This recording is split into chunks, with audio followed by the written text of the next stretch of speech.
这个车子的设计啊，不光光是要看这个设计师的，还和车型的定位、企业的方针啊都有关系。有的车子长得丑，也不能全怪这个设计师的啊。这一辆车子的造型设计呢，它是从市场调研和车型定位开始的。说到底呢，就是你比如说做10万块钱的家用轿车，还是做50万元的豪华轿车，设计出来样子肯定是不一样的嘛啊。那确定了市场定位之后呢，这个车企呢会启动相应的市场调查，包括这个价位的受众群体怎么样呢？是年轻的90后还是70后啊？哪些流行的设计主题和元素比较受欢迎啊？前卫、运动、简洁、商务，到底哪个更好卖？之后呢，这个团队内的设计师呢，根据这些确定的设计主题呢，做出一些原始的设计草图。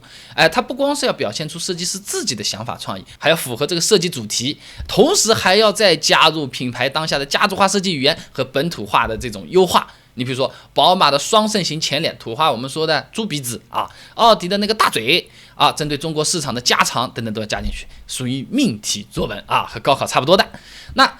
从草图开始呢，设计师就是不能完全自由发挥的。那擅长设计运动的这个设计师，你去搞个商务车，有可能这个车子就难看了。就好比说拍电影也有一定的主题或者标准限制的嘛。有的人本来就擅长拍爱情故事，结果主题是科幻，那就拍成一部科幻爱情烂片了啊，比如说什么某堡垒啊什么的啊。然后呢，这个设计团队他不是有个总负责人的嘛，他要对这个草图进行筛选，选出个3-5个比较好的设计原稿，绘图软件做成一个效果图，再用效果图呢去制作小比例的油泥模型。这一步呢有点像我们用橡皮泥啊，把电视屏幕上的那个动画人物捏出来，放在你面前可以看得到、摸得着啊。这个模型完成之后呢，公司高层呢就对这些实物模型啊再进行一次筛选了。这考评标准多了，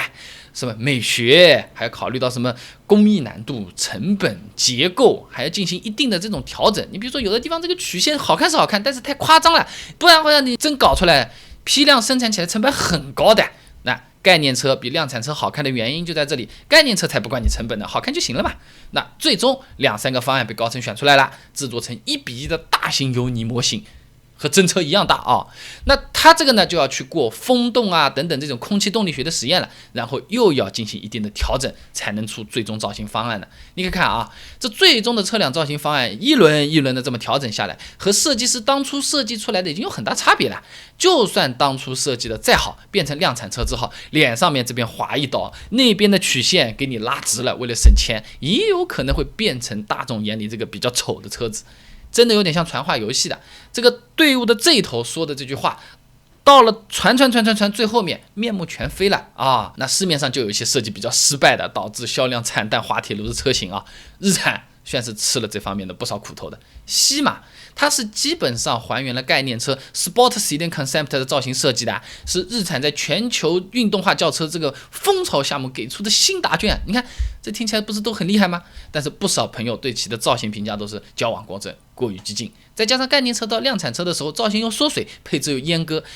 结果就是大家嘴里的那个丑车难看车了，月销量只有几辆到几十辆，惨不忍睹啊！小型跨界 SUV Juke， 中国可以说是水土不服啊，怎么长成这样的？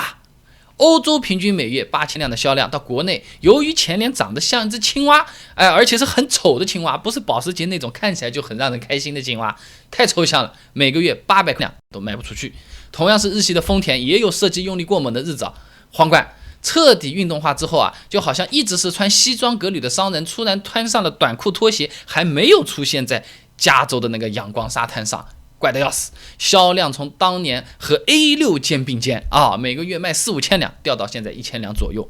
德系大众也是有的，最美 CC 换代之后，大灯尾灯设计回归家族套娃脸，定位于个性运动的车型失去个性了，就好像美女主播突然关掉了美颜滤镜一样的这种感觉了，销量也就是掉了个4-5倍，还好吧，一个月卖个1000台，不知道厂家怎么想。菲亚特比较有意思啊，他是甚至坑过靠皮纸铺起家、对造型无比看重的众泰的啊。2008年的这个众泰买了菲亚特的 Multipla 的车型的这个生产线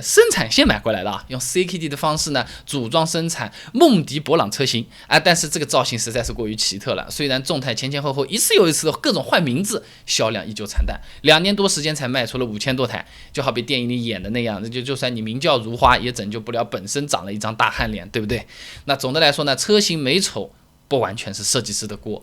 整个设计生产的流程很多环节都可能导致这个车子最后变成大家眼中的丑男丑女丑车啊。那这些丑的还销量真的就不怎么样，所以不少车企也在车型销量不怎么样的时候，会积极推动所谓的中期整容款，英文就叫 facelift 整容款。